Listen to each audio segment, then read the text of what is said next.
ओ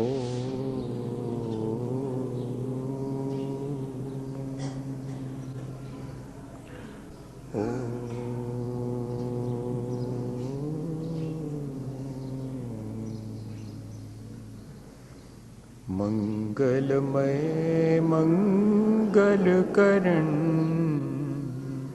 वीतराग विज्ञान नमो ताहि जाते भये अर्हंतादि महा जो विद्यादि सागर सुधी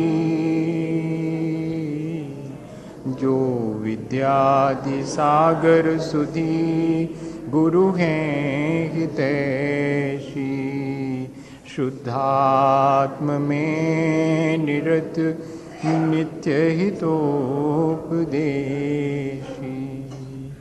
वे पाप ग्रीष्म ऋतु में जल हैं सयाने पूजूं उनके सतत केवल ज्ञान पाने पूजूं उनके सतत केवल ज्ञान पाने। बोले भगवान महावीर स्वामी की, आचार्य कुंद कुंद स्वामी की, आचार्य गुरुवर विद्यासागर मुनि महाराज की।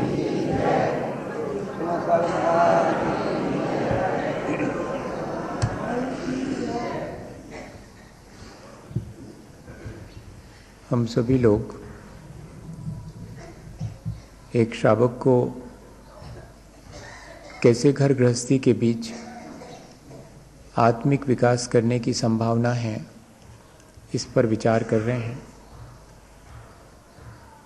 साधुजनों के जीवन में वे निरंतर अपने आत्म विकास या आत्म सुख को पाने के लिए प्रयत्न करते ही रहते हैं, लेकिन श्रावक को सांसारिकता के बीच, भौतिकता के बीच बहुत समय गुजारना पड़ता है। वो ऐसी स्थिति में और अपने आत्मिक सुख को कैसे पाए, इसके लिए भी आचार्यों ने उपाय बताए हैं। सबसे पहली चीज़ तो यही अपन ने समझी है कि ये जो भौतिक सुख हैं वो बहुत क्षणिक हैं।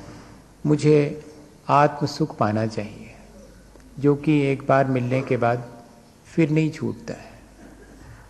और दूसरा ये कि इस संसार में हम जहाँ भी देखते हैं वो दुख ही दुख दिखाई देता है। तो संसार के दुखों से बचने का हम उपाय करें या कि हम आत्म सुख को पाने का उपाय करें। दोनों में से कोई भी चीज़ यदि हम करते हैं तो वास्तव में हमारा आत्मिक विकास होगा। असल में हम लोगों को इतने गहरे संस्कार हैं कि ये सब बातें हम जानते हैं, समझते हैं, फिर भी एक झूठा आश्वासन, एक झूठी आशा हमारे मन में बनी रहती है। संसार के बारे में भी, अपने शरीर के बारे में भी, और इस भोग विलास की सामग्री के बारे में भी। हम जानते हैं कि शरीर एक दिन मरण को प्राप्त होगा। हमने बहुत लोगों को मरते देखा भी है, अपने परिवार में भी, अपने समाज के बीच में भी, सारे देश में भी। लेकिन शरीर मरण धर्मा है, इसके बाद भी हमें अपने बारे में ऐसा लगता है कि हम हमेशा जीते रहेंगे। अभी मेरा मरण थोड़ी आया है, इतना ही नहीं, मेरा मरण अभी नहीं आएगा। जबकि हम ये भी नहीं जानते कि हो सकता है कि हम क्षण भर के बाद भी इस देह को हमें छोड़ना पड़े। लेकिन एक झूठा आश्वासन, एक झूठी आशा, जब भी कोई मरता है तब तो हमारे मन में थोड़ी देर को तो लगता है कि हाँ, यहाँ सबको मरना होगा, लेकिन सबको मरना होगा, पर मैं मरूंगा नहीं, अभी कहाँ, अभी तो मैं नहीं मरूं। ये फौरन अपने भीतर इस तरह का विचार आता है, जबकि उन क्षणों में ये विचार आना चाहिए जब हम शरीर को खिला पिला रहे हैं, सुला रहे हैं, उसकी सेवा में लगे हुए हैं। 24 घंटे अगर किसी की चाकरी हम करते हैं तो वो सिर्फ एक ही है, शरीर। 24 घंटे उसकी चाकरी करते हैं, समझ में नहीं आता, एकदम नहीं समझ में आता। अपने नौकरों की तरफ तो ध्यान जाता है जो हमारी सेवा करते हैं, लेकिन हम किसकी करते हैं, और वो भी 24 घंटे करते हैं। सारा सरंजाम, सारा प्रपंच उसी के लिए है, जबकि वो शरीर मरण स्वभाव वाला है। तो ऐसा नहीं कह रहा हूं कि आप शरीर से विड्रॉ कर लें, नहीं, शरीर से ये जो झूठी आशा है कि वो जिएगा, उसको हटा लें, बस इतना ही पुरुषार्थ करना है। ये जो संस्कार मन में पड़ा हुआ है कि शरीर हमेशा जीता रहेगा, नहीं, शरीर एक दिन मरेगा। इससे पहले कि जैसे सूरज ढले हम विचार कर लेते हैं कि काम अपना पूरा हो जाना चाहिए। सूरज ढलने से पहले, रात आने से पहले जैसे मुझे अपने सारे काम निपटाने की चिंता होती है, ऐसे ही एक दिन शरीर छूट जाएगा, एक दिन शरीर ढल जाएगा। इससे पहले मुझे अपने आत्म कल्याण का काम पूरा कर लेना चाहिए, बस इतना ही है, और कोई बहुत बड़ी चीज नहीं है। ये जो एक झूठा आश्वासन है कि मैं अभी जीऊंगा और पोस्टपोन करता रहता हूं मैं अपने आत्म कल्याण की बात को, वो जरा पोस्टपोन करना बंद कर दें। और अगर हम ये मान के चलें कि कल भी ये शरीर ढल सकता है, वैसे रोज ढल रहा है, कल पूरी तरह से नष्ट हो सकता है, इसके पहले मैं अपने आत्मा का कल्याण कर लूं। दूसरी चीज संसार के बारे में, जबकि हम जगह जगह कदम कदम पर दुख पाते हैं, इसके बाद भी एक झूठी आशा कि शायद सुख मिलेगा यहाँ, और इन चीजों में नहीं मिला, कहीं और किन्हीं और चीजों में मुझे सुख मिल सकता है। ये जो एक मन के भीतर झूठी आशा है। झूठी आशा क्यों है? क्योंकि हम कोशिश तो वो ही कर रहे हैं, हमारे अपने क्रियाकलाप से हम निर्णय लें, हमारे अपने बुद्धि से निर्णय नहीं लें, क्योंकि बुद्धि तो बहुत चालाक होती है, वो फौरन कहती कि मालूम तो है हमें संसार के बारे में, हाँ दुख है, नहीं, लेकिन हम अपने क्रियाकलापों में देखें कि ये बात वाकई में अगर दुख है तो फिर मेरा अपना बिहेवियर क्या होना चाहिए संसार के प्रति, संसार से अनासक्त होना। इसमें दुख है, इसलिए मुझे झूठी आशा नहीं बांधनी चाहिए सुख की। मुझे एक बार ये स्वीकार करने में क्या दिक्कत है कि हाँ दुख है, लेकिन हमारा मन इस बात को स्वीकार नहीं कर पाता। साइकोलॉजी में है एक मैकेनिज्म, डिनायल ऑफ रियलिटी, वास्तविकता से पलायन करने की जो आदत हमारे भीतर बहुत पुरानी है। वास्तविकता हम जानते हैं, ऐसा नहीं है कि हम वास्तविकता को नहीं जानते, लेकिन इसके बाद भी हमारे संस्कार कैसे पड़ गए हैं, हमें उन संस्कारों को तोड़ना है, बस इतना ही पुरुषार्थ करना है। बार बार हैमरिंग करें, हम बार बार अपने विचारों को इस तरफ ले जाएं कि नहीं, इस संसार में मैं ये जो झूठी आशा रखता हूं कि सुख मिलेगा, मिलेगा नहीं।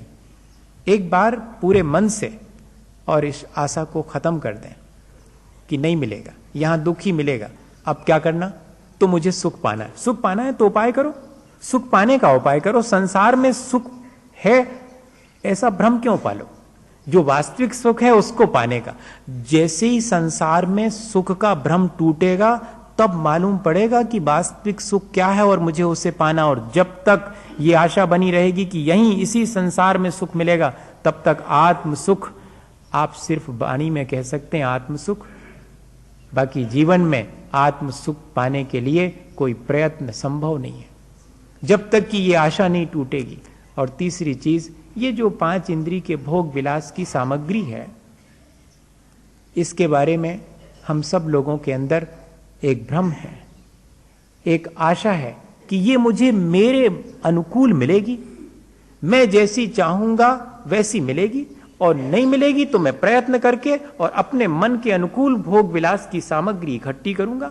लेकिन हम ये भूल जाते हैं कि भोग विलास की सामग्री कर्माश्रित है, हमारे अधीन नहीं है, हमारे कर्मों के अधीन है। इसमें हम जितने आसक्त होंगे ये उतनी कम मिलेगी, और इसको हम जितना छोड़ेंगे ये उतनी हमारे पास आएगी। ये उल्टा गणित है इसका, लेकिन ये हमारे समझ में नहीं आता। हमें लगता है हम दिन भर करते क्या रहते हैं, अगर थोड़ा सोचें, अपने भोग विलास की सामग्री अपने अनुकूल जुटाते रहते हैं? और कुछ करते हैं क्या? मुझे बताइएगा, ईमानदारी से आप अपने आप से पूछिएगा कि सारे दिन, चाहे दुकान पर बैठे हो, चाहे बाजार में हो, चाहे घर में हो, हम अपने भोग विलास की सामग्री का इंतजाम, और वो भी अपने अनुकूल, जबकि हमें मालूम है कि हमारे अनुकूल मिलना हमारे हाथ में नहीं है। जो हम कर चुके हैं अपने कर्म, उनके हाथ में कर्माश्रित है ये जितनी भी अनुकूलता और प्रतिकूलता है। हम तो सिर्फ एक भ्रम, और वो भी झूठा भ्रम, अपने मन में बनाए रखते हैं। एक घटना मैंने आपको पहले सुनाई है, शायद मैं भूल जाता हूं। एक बार एक व्यक्ति ट्रेन में सफर कर रहा था, है आपको याद, और उसने टिकट नहीं लिया था, लेकिन इसके बावजूद भी जब टिकट चेकर ने उससे पूछा कि कहाँ है तुम्हारा टिकट, तो उसने कहा अब भी देखता हूं, और उसने फौरन अटैची खोली, अटैची में एक एक खाने में देखने लगा। चेकर ने कहा कि करते क्या हो, इतना भी ख्याल नहीं है कि कहाँ रखा? बोले रखा होगा, यहीं रखा है, उसमें क्या है, रखा है। और फिर उसमें से अटैची में नहीं मिला तो अटैची में जो कपड़े रखे थे, उसमें जो पैंट था उसके पॉकेट में देखा, उसमें भी, अब हो तब ना। लेकिन एक भ्रम, एक दिलासा, एक झूठी आशा कि है इसी में, जाएगा कहां। और यहां तक कि उसने अपने जूते पॉकेट में नहीं देखूंगा मैं, जूते खोले। जब वो जूते खोलने लगा तो टिकट चेकर छोड़ा गड़बड़ा है कि क्या कर रहे हो, कहीं कोई उपद्रव तो नहीं कर रहे। तो उसने कहा नहीं, शायद हो सकता है इसमें रखा हो, जूते के नीचे रखा हो। यहां तक तो बात हुई, लेकिन जब नहीं मिला तो मालूम, वो उठ के खड़ा हुआ और बाजू वाले के पॉकेट में हाथ डालने लगा। तब टिकट चेकर ने कहा कि क्या करते हो? बोले हो सकता मेरा टिकट वहां हो, लेकिन है तो। ये बड़ा प्रतीकात्मक उदाहरण है। और जब आजू बाजू के लोगों ने बहुत जोर से, उनको हंसी आ गई उसके बुद्धूपने पर, तो उन्होंने कहा कि तुम अपने पॉकेट में क्यों नहीं देखते?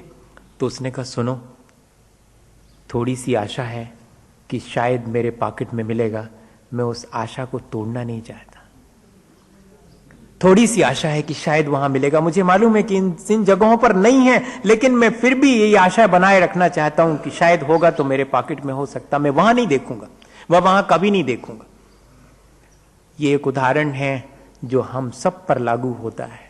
देखें गौर से, उसके पॉकेट में हाथ डाल के देख रहे हैं, शायद वहां सुख होगा। इस चीज में हाथ डाल के देख रहे हैं, शायद यहां पर सुख होगा। वो मेरे ही भीतर है, नहीं नहीं नहीं, वो वहां नहीं देखूंगा, वहां नहीं देखूंगा। अगर वहां भी नहीं मिला तो करूंगा क्या? फिर तो मैं निराश हो जाऊंगा जीवन से, और मैं निराश नहीं होना चाहता। मैं इस संसार में ही सुख पाना चाहता हूं। ये जो झूठी आशा है, ये ऐसी ही है। हमें तो उस पर हंसी आती है, कह रहे ये कैसा बुद्धू व्यक्ति है, लेकिन हमें अपनी गैर बुद्धिमानी पर कभी भी रोना नहीं आता कि हम भी वही कर रहे हैं, ठीक वैसा ही। हम भी कहां कहां सुख पाने के लिए भटक रहे हैं, लेकिन जो वास्तविक सुख हमारे भीतर है, उसके लिए कोई प्रयत्न है 24 घंटे में? मेरे ख्याल से तो बहुत बहुत अपने जीवन में झांक के देखें कि कोई क्षण ऐसा होता होगा जिसमें कि हम इन सारे सुखों को छोड़ करके और कोई आत्म सुख पाने के लिए कभी 5 मिनट बैठते हो। मेरे ख्याल से नहीं। अपन ने तो ये सोच लिया है कि ठीक है, वो मैंने आज आलू नहीं खाए हैं, हो गया काम। हाँ, आलू नहीं खाए, बस आज मैंने और भी बहुत सारी चीजें नहीं खाई, हो गया, आत्म सुख हो गया। आज मैंने पूजा भी करी थी, और आज तो मैं महाराज के प्रवचन सुनने गया था। और अब चाहते क्या हो आप हमसे? इससे ज्यादा और क्या करें हम? और ये हम अपना भ्रम नहीं, लेकिन आप सब कुछ कर लेंगे। आप कहोगे पूजा कर लो, पूजा कर लेंगे। आप कहोगे कि आलू छोड़ दो, हम आलू छोड़ देंगे। आप जो कहो हम वो करने तैयार हैं, लेकिन संसार में सुख की आशा नहीं छोड़ेंगे। हाँ, संसार में सुख है, ये झूठी आशा हमसे नहीं छूटती। ये छूट जाएगी तो हम तो फिर संसार में रह ही नहीं पाएंगे, बड़े निराश हो जाएंगे हम। निराशा 2 तरह की होती है। जिस चीज के मिलने की संभावना है और प्रयत्न करने पर नहीं मिले तो मन उदास हो जाता, निराश हो जाता है। एक निराशा वो है, और ये निराशा हमेशा दुख में ले जाती है। लेकिन दूसरी निराशा और है, वो अगर हो जावे तो हमें सुख मिलेगा। कौन सी निराशा? जैसे हमने जान लिया कि इस चीज में मुझे सुख मिलेगा ही नहीं, मेरे सारे प्रयत्न व्यर्थ हैं, तो अंततः हम अगर निराश हो जाएं तो ये निराशा हमें सुख में ले जाएगी। जैसे हमने रेत में सोचा था कि तेल निकलेगा और निकाल के देख लिया, नहीं निकला, अच्छा हुआ, एक भ्रम टूट गया। हम तो अभी तक यही मानते थे कि रेत में तेल मिलेगा और पानी में से हम मक्खन निकाल सकेंगे, लेकिन हमने बिलो करके देख लिया पानी, कोई मक्खन नहीं निकला, और हमने रेत को भी पेल करके देख लिया, कोई उसमें से तेल नहीं निकला। इस संसार में मैंने कई बार अपने जीवन में अनुभव करके देख लिया, कोई सुख नहीं मिला। अब मुझे कोई आशा नहीं है, मैं अंततः इस संसार की आशाओं से निराश हो गया हूं। अगर ऐसी निराशा हमारे भीतर आ जाए तो हमें सुख मिलेगा। मैं ये नहीं कह रहा हूं कि आप संसार से निराश हो जाए, नहीं, संसार में सुख नहीं है, ये जो झूठी आशा है वो हम अपनी तोड़ देवे, ये कोई नहीं तोड़ता। बाकी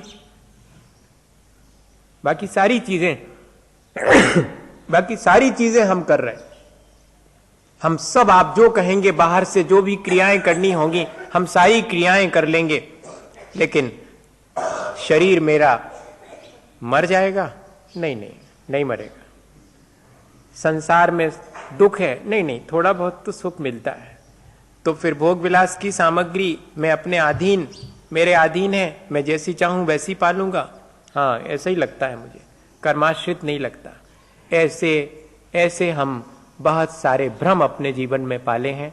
आचार्य भगवंत, चाहे साधु हो चाहे श्रावक हो, इन भ्रम को तोड़ने के लिए ही ये व्रत नियम संयम बताता है, और कोई उद्देश्य नहीं है आपको। कल तक आप कुछ और करते थे, आज आपसे कुछ और करवा लिया, इससे कोई फर्क नहीं पड़ता। बहुत सावधानी पूर्वक, क्योंकि सारे व्रतों की चर्चा अपन कर रहे हैं, लेकिन ये नहीं समझना मेरे इस प्ररूपण से कि मैं व्रतों को ग्रहण न करने की सलाह दे रहा हूं।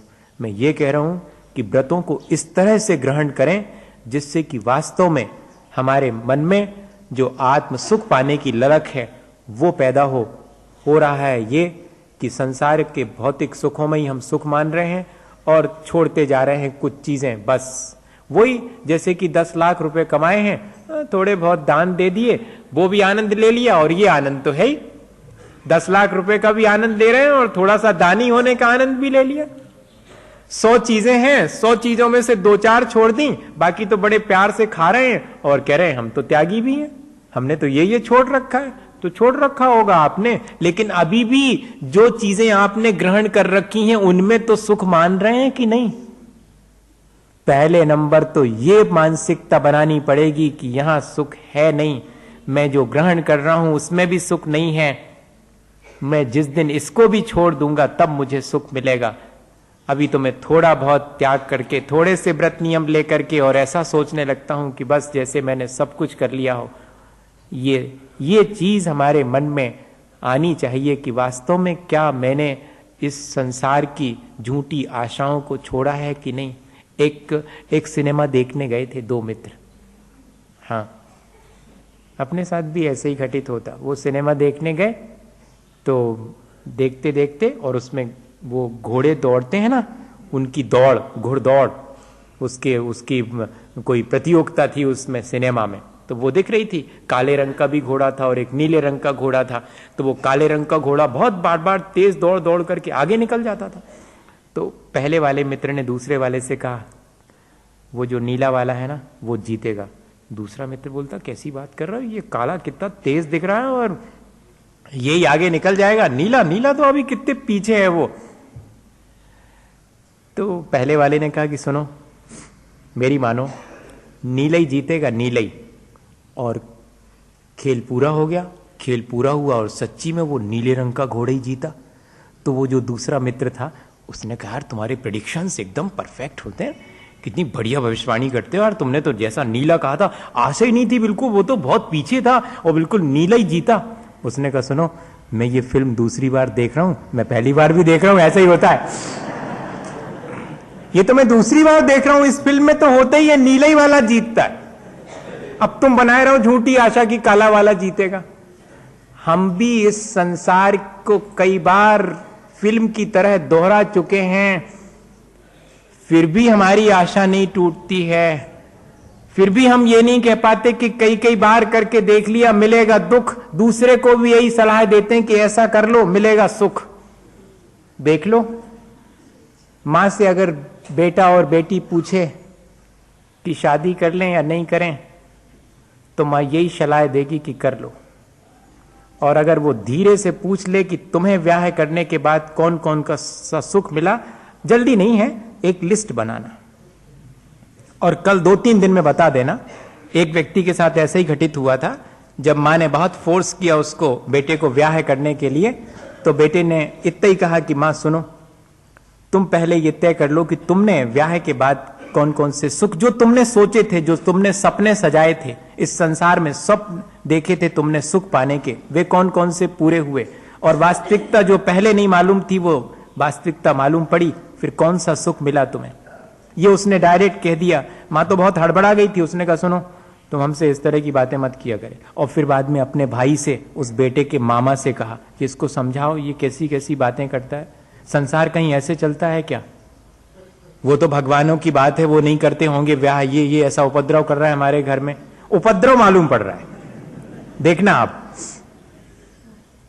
अब मामा ने भी समझाया, तो मामा को भी वही बात कह दी कि मामा आपने तो ब्याह किया है, आपने तो बहुत सुख पाया है, जरा मुझे लिख करके बताना कौन कौन से जो आपने सोचे थे, ऐसा नहीं जो आपने ब्याह से पहले सुख पाने के सोचे थे वो सब ब्याह के बाद पा लिया आपने।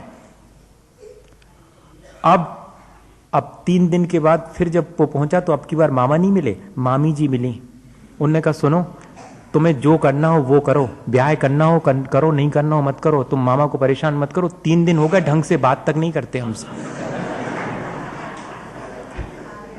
बोलते ही नहीं है, बड़े उदास हैं घर में, हमारी तो तुमने खुशी छीन ली। अब बताइए, मैंने पढ़ा, एक जगह पढ़ रहा था तो मैंने कहा सुनाऊंगा मैं इस चीज को। अपन सबकी वास्तविकता है ये।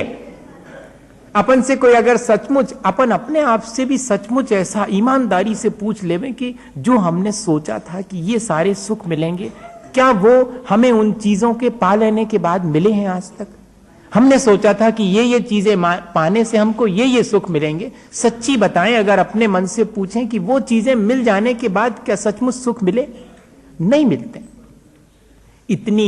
इतनी झूठी आशा फिर क्यों रखें हम ये नहीं कह रहे हैं कि उनको हम चीजों को ना पाएं, हम ये कह रहे हैं कि उन चीजों में जो झूठी आशा है वो क्यों नहीं तोड़ देते। चीजें हैं, उपयोग में आती हैं, इनसे कोई मुझे सुख मिलने वाला नहीं है। सुख दुख तो मेरे अपने परिणामों के ऊपर निर्भर है, और मैं अपने परिणाम सुधारता नहीं हूं, और चीजों में और संसार में और इस शरीर में सुख की खोज करता हूं। ये मेरा भ्रम ही तो है और कुछ भी नहीं। मैं अगर इस भ्रम को समझ लूं, एकदम नहीं समझ में आएगा, कई जिंदगी लग जाएंगी भैया। अभी तो अपन बैठ के थोड़ा सा घंटे भर विचार कर रहे हैं, तब थोड़ा सा लगता है मन को, यहां जितनी देर बैठे उतनी देर लगता कि है तो सही, लेकिन संस्कार इतना प्रबल है कि इस सच्ची बात को भी हम एक तरफ रख देंगे और फिर लग जाएंगे उसी में, फिर एक आशा जग जाएगी बाहर। हम अंततः निराश हो ही नहीं पाते। आचार्य भगवंतों ने इसीलिए ये चीजें रखी हैं। अभी तक क्या कहा? आत्म सुख पाने के लिए विचार करना, संसार में दुख है इस बात का विचार करना, लेकिन अकेले विचार करने से और इच्छा करने से नहीं होता, तो प्रयत्न करना। अब प्रयत्न कैसे करना? तो जो चीजें भोग विलास की मिली हैं उनकी लिमिटेशन कर लेना अपने जीवन में, उनकी सीमा बांध लेना। तो अपन ने देखा था कि अब खाने पीने की चीजें और भी जो अपने उपयोग में आती हैं उनको सावधानी से उपयोग में लेऊंगा। जहां जहां जीव राशि का ज्यादा घात होता होगा मैं उन चीजों को अपने लाइफ में शामिल नहीं करूंगा। सचित त्याग, जहां जहां जीवन है, जहां जहां सांस है, जहां ज्यादा जीवों की हिंसा होती है, अपने खान पान रहन सहन सब में आप सिर्फ इतना ही सीमित मत कर लीजिएगा, थाली तक ही धर्म सीमित मत कर लीजिएगा। सचित त्याग के मायने सिर्फ इतना ही नहीं है कि थाली में और हम इतनी चीजें खाएंगे, नहीं, जहां जीवों की हिंसा होती होगी। अब दया मूर्ति हो गया है वो श्रावक, और दया मूर्ति होने की वजह से अकेले भोजन पान में ही नहीं, वो अपने सारे रहन सहन में दिन भर ऐसी कोई भी क्रिया नहीं करता जिससे कि किसी के जीवन का घात हो। कम से कम त्रस्त जीवों के घात से तो बचूं। त्रस्त जीवों का घात मेरे से ना हो, और जो छोटे छोटे जीव हैं, अग्नि है, जल है, वायु है, वनस्पति है, इन सब में भी जीवन है, उनका भी मैं संभल करके उपयोग करूं। ऐसा अब उसके मन में विचार आ गया। तब जाकर के एक आत्म विकास की सीढ़ी व्यक्ति चढ़ जाता है। और अब और आगे जाके आज कह रहे हैं, अन्नम पानम खाद्यम लेह्यम नाशनाति यो विभावर्याम सचरा त्रिभुक्ति विरता सत्वेश अनुकंप मान मना। प्राणी मात्र के प्रति जिसके मन में अनुकंपा का भाव आ गया है, अनुकंपा का भाव तभी आएगा जब इस संसार में सुख है ये आशा टूटेगी। इसलिए मुझे पहले ये बात आपसे बहुत क्लियर करनी पड़ी, तब जाकर के हमारे अंदर वास्तव में अनुकंपा आएगी और बाहर दिखने लगेगी। अभी तो हमें सुख दिखाई पड़ता है जिन चीजों में हम उनको पाने के लिए अनुकंपा और दया को एक किनारे रख देते हैं, भूल जाते हैं कि दया करनी चाहिए। मेरे सुख सुविधा के साधन ही नहीं जुटाना चाहिए, दया करना चाहिए जीवों पर। मैं अपने सुख सुविधा के साधन जुटा करके दूसरे को मार रहा हूं। ये चीज हमारे मन में स्पष्ट होनी चाहिए कि हमारे अपने जीवन जीने के लिए मुझे सब जीवों पर दया करते हुए जीवन जीना है। तब फिर अन्नम खाद्यम लेयम, ये जो 4 प्रकार का आहार है, अन्न पान खाद्य स्वाद या अन्न, जिसको कहते खाद्य स्वाद लेह और पेय, जिस भाषा में कहना हो, 4 ही प्रकार का भोजन है। इन चारों प्रकार के भोजन को, चूंकि उसके भीतर अनुकंपा है प्राणी मात्र के प्रति, इसलिए अब न स्वयं रात्रि में खाता है, न दूसरे को खिलाता है। कोई खाता है तो उसका समर्थन भी नहीं करता। इतना बड़ा संकल्प उसने अपने जीवन में ले लिया है। ऐसा संकल्प, ये कसौटी है हमारी दया की, ये कसौटी है हमारी करुणा और अनुकंपा की। हम बहुत बातें करते हैं करुणा अनुकंपा और दया की। अगर सचमुच हमारे मन में दया है और करुणा का भाव है, प्राणी मात्र के प्रति अनुकंपा है, तो ये चीजें छूट जानी चाहिए। अगर नहीं छूटती हैं तो इसका मतलब है कि हम अपने को दयालु मानना छोड़ देंगे। हम अभी दयालु नहीं हुए हैं। अभी हमें अपना सुख दिखाई पड़ता है। अभी अपने सुख के लिए दूसरे को दुख में डालना भी हमें ठीक जान पड़ता है। हाँ, ये इससे निर्धारित हो जाता। यदि हम रात्रि भोजन स्वयं करते हैं, दूसरे को कराते हैं, दूसरा कोई करे तो उसकी प्रशंसा करते कि हाँ कोई फर्क नहीं पड़ता, तो इसके मायने हैं कि अभी हमें संसार में और ज्यादा रहने की इच्छा है। अभी हमारा भ्रम टूटा नहीं है। कहते जरूर हैं हम, लेकिन अभी संसार के सुखों में हम सच्चा सुख मान बैठे हैं। जिस दिन हमें लगेगा कि यहां सुख नहीं, उस दिन ये चीजें आसानी से छूट जाएंगी। फिर हमें कोई सौगंध लेने की भी, किसी के चरणों में जाने की आवश्यकता नहीं पड़ेगी। मैं खा ही नहीं पाता हूं रात में, मेरा मन इतना दया से भीग जाता है कि मन ही नहीं होता कि मैं इतने हिंसा के बीच और क्या भोजन अपने शरीर में डालूं, क्योंकि जीव राशि इतनी ठसाठस भरी हुई है। वो तो सूर्य के प्रकाश में और जीव राशि उत्पन्न नहीं होती, लेकिन जैसे ही सूर्य का प्रकाश समाप्त होता है, अनंत जीव राशि जो हमें दिखाई नहीं देती, हमें दिखाई देने वाली तो दिखती है, सो अपन उससे बच जाते हैं, लेकिन जो दिखाई नहीं देती वो अनंत जीव राशि। और कंटामिनेशन इतना ज्यादा है, पॉल्यूशन इतना ज्यादा है कि वो जीव राशि जैसे ही भोजन सामग्री मिलती है उस पर अटैक करती है और उसको पूरे के पूरे। आप वैसे तो जीव राशि को हम माइक्रोस्कोप में देखते हैं, लेकिन कभी अपनी भोजन की थाली को देखा? रात में रख करके देख लो कि उसमें जो हमें दिखाई नहीं पड़ रहा, बिल्कुल भी कहां दिखाई पड़ रहा, रोटी दिख रही, दाल दिख रही, हलवा दिख रहा फर्स्ट क्लास, और क्या दिख रहा उसमें? कुछ नहीं दिख रहा। रात में तो लाइट में यही चीजें अच्छी चमकती हुई दिखती हैं, और अगर बर्फी पे बर्फ लगा हुआ है तो वो तो और चमकेगी रात में, तो दिन से भी ज्यादा। अब तो आने वाला है, पूरा वही मौसम आने वाला है, बाहर दुकानें लग जाएंगी और उन पर बर्फ लगी हुई मिठाई, भले ही कैसे ही हो, 7 दिन से पड़ा हुआ खोबा हो और उसी को घोंट घाट करके बना दिया, और बर्फ भर लगा होना चाहिए, खरीद लेंगे, कोई दिक्कत नहीं। अभी आने वाला है वही चीज आने वाली। फिर मालूम पड़ेगा कि इस संसार में सुख मालूम पड़ता है या कि अभी हमें कोई आत्म सुख पाने की ललक जागृत हो गई है। ललक जागृत हो गई होगी तो किसी दुकान पर खड़े होने का मन नहीं होगा, ये ध्यान रखना। और अभी खड़े होने का मन होता है तो संसार में सुख अभी मान रहे हैं हम, भले ही हम कहते जरूर हैं, भले ही हम पूजा करके आते हैं, भले ही हम प्रवचन सुन के आते हैं, भले ही हम बहुत सारे हमने त्याग व्याग ले रखे हैं, हमने आलू खाना छोड़ दिया है, लेकिन बाकी चीज़ों में अभी मेरी लोलुपता गई नहीं है। बहुत बहुत धैर्य पूर्वक, मैं कोई आपको ऐसा नहीं कह रहा हूँ, बहुत धैर्य पूर्वक अपने मन में विचार करें इन चीज़ों का कि क्या हम अपने को धोखा नहीं दे रहे हैं, क्या हम स्वयं भ्रम नहीं पाल रहे हैं इस तरह के। नहीं, ये तो बड़े लोगों के लिए है, तो प्रतिमाधारी लोगों के लिए कह रहे हैं कि रात में नहीं खाना और नहीं खिलाना, और अब ऐसे चलता है क्या घर गृहस्थी में? भैया, घर का अगर एक नियम बना लो तो फिर छोटा 1 महीने का बेटा भी उसका पालन कर लेगा।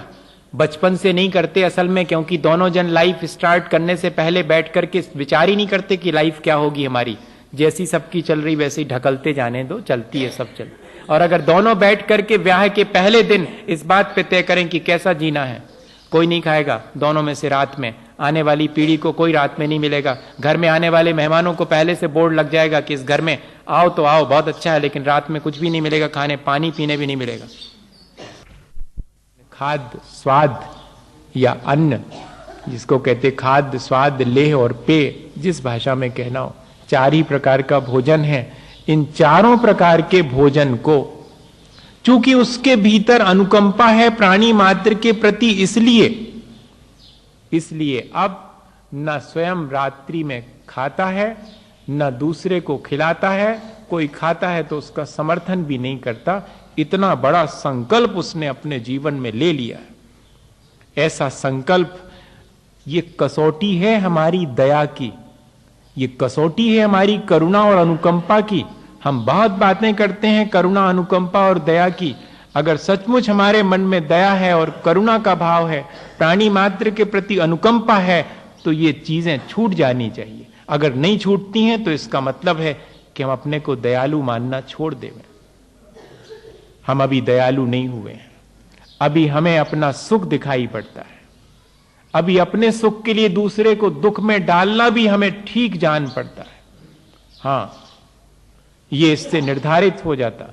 यदि हम रात्रि भोजन स्वयं करते हैं, दूसरे को कराते हैं, दूसरा कोई करे तो उसकी प्रशंसा करते कि हां कोई फर्क नहीं पड़ता, तो इसके मायने हैं कि अभी हमें संसार में और ज्यादा रहने की इच्छा है, अभी हमारा भ्रम टूटा नहीं है। कहते जरूर हैं हम, लेकिन अभी संसार के सुखों में हम सच्चा सुख मान बैठे हैं। जिस दिन हमें लगेगा कि यहां सुख नहीं, उस दिन ये चीजें आसानी से छूट जाएंगी, फिर हमें कोई सौगंध लेने की भी, किसी के चरणों में जाने की आवश्यकता नहीं पड़ेगी। मैं खा ही नहीं पाता हूं रात में, मेरा मन इतना दया से भीग जाता है कि मन ही नहीं होता कि मैं इतने हिंसा के बीच और क्या भोजन अपने शरीर में डालूं, क्योंकि जीव राशि इतनी ठसाठस भरी हुई है। वो तो सूर्य के प्रकाश में और जीव राशि उत्पन्न नहीं होती, लेकिन जैसे ही सूर्य का प्रकाश समाप्त होता है, अनंत जीव राशि जो हमें दिखाई नहीं देती, हमें दिखाई देने वाली तो दिखती है सो अपन उससे बच जाते हैं, लेकिन जो दिखाई नहीं देती वो अनंत जीव राशि। और कंटामिनेशन इतना ज्यादा है, पॉल्यूशन इतना ज्यादा है कि वो जीव राशि जैसे ही भोजन सामग्री मिलती है उस पर अटैक करती है और उसको पूरे के पूरे। आप वैसे तो जीव राशि को हम माइक्रोस्कोप में देखते हैं, लेकिन कभी अपनी भोजन की थाली को देखा? रात में रख करके देख लो कि उसमें जो हमें दिखाई नहीं पड़ रहा, बिल्कुल भी कहां दिखाई पड़ रहा, रोटी दिख रही, दाल दिख रही, हलवा दिख रहा फर्स्ट क्लास, और क्या दिख रहा उसमें? कुछ नहीं दिख रहा। रात में तो लाइट में यही चीजें अच्छी चमकती हुई दिखती हैं, और अगर बर्फी पे बर्फ लगा हुआ है तो वो तो और चमकेगी रात में तो दिन से भी ज्यादा। अब तो आने वाला है, पूरा वही मौसम आने वाला है, बाहर दुकानें लग जाएंगी और उन पर बर्फ लगी हुई मिठाई, भले ही कैसे ही हो, 7 दिन से पड़ा हुआ खोबा हो और उसी को घोंट घाट करके बना दिया और बर्फ भर लगा होना चाहिए, खरीद लेंगे, कोई दिक्कत नहीं। अभी आने वाला है, वही चीज आने वाली, फिर मालूम पड़ेगा कि इस संसार में सुख मालूम पड़ता है या कि अभी हमें कोई आत्म सुख पाने की ललक जागृत हो गई है। ललक जागृत हो गई होगी तो किसी दुकान पर खड़े होने का मन नहीं होगा, ये ध्यान रखना। और अभी खड़े होने का मन होता है तो संसार में सुख अभी मान रहे हैं हम, भले ही हम कहते जरूर हैं, भले ही हम पूजा करके आते हैं, भले ही हम प्रवचन सुन के आते हैं, भले ही हम बहुत सारे हमने त्याग व्याग ले रखे हैं, हमने आलू खाना छोड़ दिया है, लेकिन बाकी चीजों में अभी मेरी लोलुपता गई नहीं है। बहुत बहुत धैर्य पूर्वक, मैं कोई आपको ऐसा नहीं कह रहा हूं, बहुत धैर्य पूर्वक अपने मन में विचार करें इन चीजों का कि क्या हम अपने को धोखा नहीं दे रहे हैं, क्या हम स्वयं भ्रम नहीं पाल रहे हैं इस तरह के। नहीं, ये तो बड़े लोगों के लिए है, तो प्रतिमाधारी लोगों के लिए कह रहे हैं कि रात में नहीं खाना और नहीं खिलाना, और अब ऐसे चलता है क्या घर गृहस्थी में? भैया, घर का अगर एक नियम बना लो तो फिर छोटा 1 महीने का बेटा भी उसका पालन कर लेगा। बचपन से नहीं करते असल में, क्योंकि दोनों जन लाइफ स्टार्ट करने से पहले बैठ करके विचार ही नहीं करते कि लाइफ क्या होगी हमारी। जैसी सबकी चल रही वैसे ही ढकलते जाने दो, चलती है सब चल।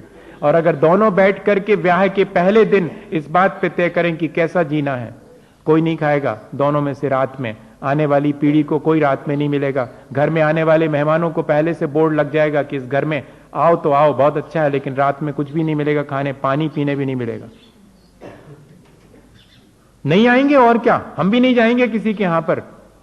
एक बार तय करना पड़ेगा, तय करने वाला काम है। नहीं तो चल रहा है, वो तो चल ही रहा, मैं कहां कह रहा हूं आपका कि नहीं है। लेकिन ऐसा करें तो कर सकते हैं, ऐसा नहीं है कि नहीं कर सकते। ये बार नहीं कहना आप नहीं कर रहे हैं, ये बात अलग है। आपकी अपनी मजबूरी है, आपकी अपनी कमजोरी है, ये बिल्कुल अलग बात है। लेकिन कोई नहीं कर सकता ऐसा नहीं है। अभी भी लोग हैं जो कि बिना प्रतिमा लिए भी अपने घर का एक प्रामाणिक, अपने घर का एक नियम बना सकते हैं कि हमारे यहां पर आपको कोई भी चीज नहीं मिलेगी। रात में आप आए हैं, हमारे मेहमान हैं, बहुत प्रियजन हैं, तो आपको दिन में आ जाना चाहिए था, दिन में हम आपको देंगे। अपने जीवन में हमें स्वयं विचार करना पड़ेगा। भैया, मेरे कहने से बिल्कुल मत मानना, आपका जैसा चल रहा वैसा चलने दो, मैं तो बेकार में जो है, और आपसे कह रहा हूं हाँ जैसा आपको करना हो, पर ऐसा कभी नहीं सोचना कि कोई ऐसा कर नहीं सकता।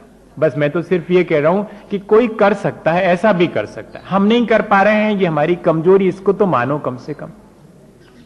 हम कितने कमजोर हैं कि हम इन सब चीजों को नहीं कर पा रहे हैं। हम चाहें तो कर सकते हैं। जरूरी नहीं है कि प्रतिमाधारी ही ऐसा करे। बिना प्रतिमा धारण करने वाला एक सामान्य सदगृहस्थ भी इस नियम को बहुत आसानी से निर्वाह कर सकता, क्योंकि सुबह से शाम तक 12 घंटे मेरे पास अपने भोजन के लिए, अपने पेट की क्षुधा की वेदना को मिटाने के लिए मेरे पास बहुत समय है। ऐसा होता कि मुझसे 24 घंटे का कहा जा रहा होता तो मेरी बस की बाहर की बात थी, लेकिन मुझे तो सिर्फ रात्रि के लिए कहा जा रहा है। मैं ऐसा कर सकता हूं यदि मैं संकल्प ले लूं। दिन श्रम के लिए है, रात्रि तो विश्राम के लिए है। रात्रि में कितनी जीव राशि की हिंसा होती है, और अगर बनाना पड़े रसोई तब तो फिर ठीक है। पहले के लोग थोड़ा बहुत अगर नहीं सदता था तो गर्म करके शाम को दूध रख लिया है, रात में बिल्कुल जब नहीं चलेगा तो थोड़ा बहुत दूध पी लेंगे। कोई चीज अगर बनी पहले से रखी होगी, लाओ थोड़ा सा दे दो, अब रात कैसे कटेगी, इसलिए ले लिया तो ले लिया। अब तो शौक से रात में ही तैयार करके रात में ही खा रहे हैं। इसके मायने क्या है कि हम कितने कमजोर हो गए, कितनी हमारे ऊपर हमारी ग्रिप खत्म हो गई, हमारा अपना स्वयं का अनुशासन खत्म हो गया। हमारी अनुशासन क्या, हमारी अनुकंपा, हमारी दया, हमारी करुणा खत्म हो गई। यही कहना पड़ेगा। हम अब संवेदनशील नहीं रहे हैं। अब तो सिर्फ हम पता नहीं क्या हासिल कर रहे हैं जीवन में। इन सब अपनी जो कहना चाहिए मॉरल वैल्यूज थी उनको खो करके एक रात्रि भोजन त्याग वाला व्यक्ति, प्रतिमाधारी व्यक्ति, उसके लिए तो यही सलाह दी है। वो प्रतिमा तभी लेगा, देखो घबराना नहीं, प्रतिमा तभी लेगा जबकि उसने अपने बच्चों का ब्याह कर दिया है, और ब्याह करने के बाद अपने बच्चों को गृहस्थी सौंप दी है। तब वो अपने बच्चों से कह देगा, बहू से कह देगा कि भाई तुम्हें घर जैसा चलाना हो वैसा चलाओ, मेहमान आए उनको खिलाना है खिलाओ, नहीं खिलाना मत खिलाओ, मुझे अब उसमें इन्वॉल्व नहीं करना। मैं अब इन सब से ऊपर, मेरा अपना जीवन जितना मैंने जी लिया, अब मैं सारी जिम्मेदारी घर गृहस्थी की तुम्हारे ऊपर है। ऐसा सोच करके, और कोई अभी शुरू में नहीं, वैसे तो शुरू में ही कर ले तो फिर हमेशा के लिए आसानी है। घर में दोनों जन ब्याह होने के बाद ये तय कर लें कि रात में नहीं खाएंगे, और इस घर में कोई रात में नहीं खाएगा, ऐसा नियम ले लें, तब तो फिर ब्याह से ही ये चीज शुरू हो जाए। और अगर नहीं कर पाए हैं तो कम से कम बच्चों का ब्याह होने के बाद और उन पर ये जिम्मेदारी डाल करके खुद तो माता पिता मुक्त हो ही सकते हैं कि अब मैं न रात में स्वयं खाऊं न किसी को खिलाऊं। तुम लोग जैसा करना हो वैसा करो, हम तो नहीं करेंगे। इतना भी नहीं कर सकते? एक एज के बाद, 60 साल के बाद इतना तो कर ही सकते हैं। नहीं ठीक है, शुरू में तो अब नहीं, जैसा चल पड़ा है सो चल गया, लेकिन अब आगे के लिए तो इतना कर सकते हैं। इतना भी अगर हम चाहें, एक सियार और पता नहीं कौन से जीव की घटना आती है कि नहीं आती। एक तिर्यंच के बारे में भी लिखा है कि उसने रात्रि में भोजन करने का त्याग ले लिया था, और फिर वो संध्या के समय बावड़ी में पानी पीने नीचे घुसा था, तो वहां अंधेरा होने से बाहर निकल आता था, और बाहर देखता था तो अभी तो उजाला है, तो फिर चला जाता था, फिर नीचे देखता था कि अंधेरा हो गया, हमने तो महाराज से कहा था कि अंधेरा होने पर हम नहीं खाएंगे। तो उसने नहीं खाया, प्राण निकल गए उसके, बार बार इसी प्रक्रिया में कि फिर नीचे गया तो अंधेरा, फिर ऊपर आया तो उजाला। और हम ऐसा कोई निर्णय क्यों नहीं ले पाते जीवन में? हमें भी अपने जीवन में कुछ निर्णय तो ले लेना चाहिए कि हम ऐसा करेंगे अब। और अगर हमने एक बार इस चीज का अपने जीवन में अनुशासन बना लिया तो कोई बहुत बड़ी बात नहीं कह रहे हैं आचार्य भगवंत, वो तो हमारे भीतर की दया करुणा को बढ़ाने के लिए ही कह रहे हैं। हमारी संवेदनशीलता अगर बढ़ जाए तो ये सारी चीजें अपने आप छूट जाती हैं, या ये चीजें छूट जाएं तो फिर हमें वक्त मिलता है अपने कल्याण की बात सोचने का। नहीं तो 10-11 बजे तक भोजन पानी में ही लगे, सुबेरे से शुरू हुआ भोजन पानी, और 10 बज गए, 11 बजे रात तक घर के सारे लोग उसी में, एक व्यक्ति के पीछे सब लोग लगे हैं भोजन पानी में।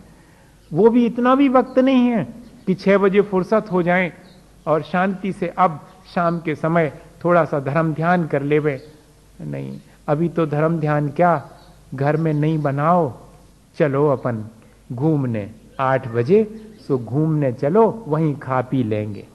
घर में नहीं बनाया, कहां बनाया महाराज? आपने कहा था कि घर में नहीं बनाना चाहिए, खाना भी नहीं चाहिए रात्रि में, तो हमने बनाया ही नहीं, घर में नहीं बनाया। अब हम जा रहे हैं तो वहीं पर फुर्सत है। हम, आपने तो कहा था फुर्सत रहना चाहिए, तो हम फुर्सत हैं बिल्कुल, हमें कोई काम ही नहीं। 6 बजे हमने बिल्कुल घर में बनाना सब छोड़ दिया, सब खत्म। अब तो 7-8 बजे निकलेंगे सब बाल बच्चों को ले करके, और किसी एक बढ़िया उसमें होटल में बैठेंगे, उसके बाहर जो सजाया गया होगा उसमें बैठ करके खा लेंगे। अपन ने बनाया ही नहीं, उनने ही सब बनाया, सब किया हो, अपने को कोई पाप नहीं लगेगा। बहुत होशियार है अपना मन, ऐसी बहुत सी चालाकियां अपने मन ने सीख रखी हैं। लेकिन बात वही है, हमारी आसक्ति हमें कहां कहां ले जाती है, हमारे जीवन को कितना कमजोर कर देती है। हम चाहें तो इस कमजोरी को हटा करके और अपने जीवन में इन छोटी चीज़ों को, जो बहुत छोटी सी हैं, आचार्य भगवंतों ने लिखी हैं हमारे कल्याण के लिए, अंगीकार कर सकते, इसी भावना के साथ कि हम सब लोग अपने आत्म विकास के लिए इन प्रयत्नों को भी अपने जीवन में करें। बोलिए आचार्य गुरुवर विद्यासागर मुनि।